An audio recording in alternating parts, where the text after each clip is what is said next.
అండి, నమస్తే. నేను లలిత.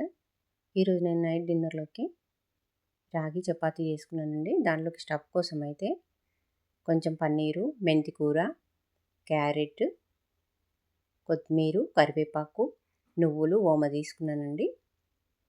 ముందుగా మనం రాగి చపాతీ కోసం అయితే 1 కప్పు గోధుమ పిండిని, ఇంకో కప్పు రాగి పిండిని తీసుకొని సమానంగా తీసుకోవాలండి. ఒక బౌల్లోకి వేసి అందులోకి కొంచెం సాల్ట్ని కూడా వేసుకొని, కొన్ని నువ్వులు, ఓమను కూడా వేసుకొని పిండిని కొన్ని నీళ్ళు పోస్తూ మృదువుగా తడుపుకోవాలండి.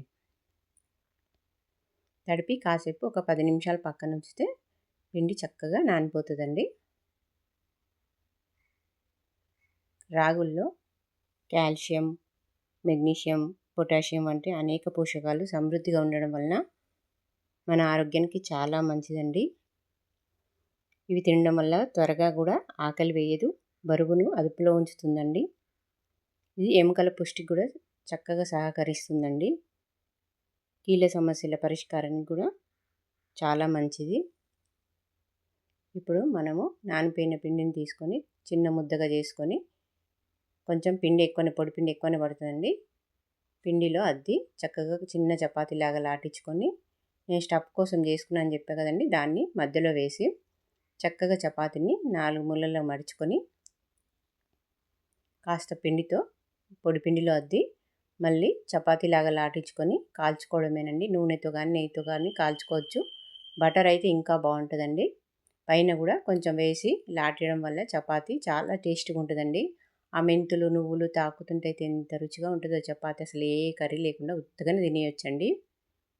రాగుల్ని మనం జావలాగా, సూప్లాగా, చపాతీలాగా, ఉప్మాలాగా కూడా చేసుకోవచ్చండి. ఎట్లా చేసుకున్నా చాలా బాగుంటుంది. ఆరోగ్యానికి కూడా చాలా మంచిదండి. ఇంతేనండి, చపాతీని ఇలా కాల్చుకొని మనం ఉత్తిగా కూడా తింటా చాలా బాగుండదండి చపాతీ అయితే. నేను అప్పుడప్పుడు రాగులతో ఏదో ఒకటి చేసుకొని తింటూ ఉంటానండి. రోజైతే ఏం కాదు. చూడండి ఎంత బాగుందో, చూస్తేనే తినాలనిపిస్తుంది కదా. నేను ఇంకొక చపాతీ చేస్తున్నానండి. చాలా ఈజీ అండి, 10 నిమిషాల్లో చపాతీలు రెడీ అయిపోతాయి. నేను పెరుగద్దుకొని తిన్నానండి చపాతీని. అది వంకాయ ఆలుగడ్డ కర్రీ అండి. మనం ఏ కర్రీ లేకున్నా కాస్త పెరుగులో అద్దుకొని తిన్నా చాలా బాగుంటుందండి. అసలు ఉత్తగా తిన్నా చాలా బాగుంది. మీరు కూడా ట్రై చేయండి.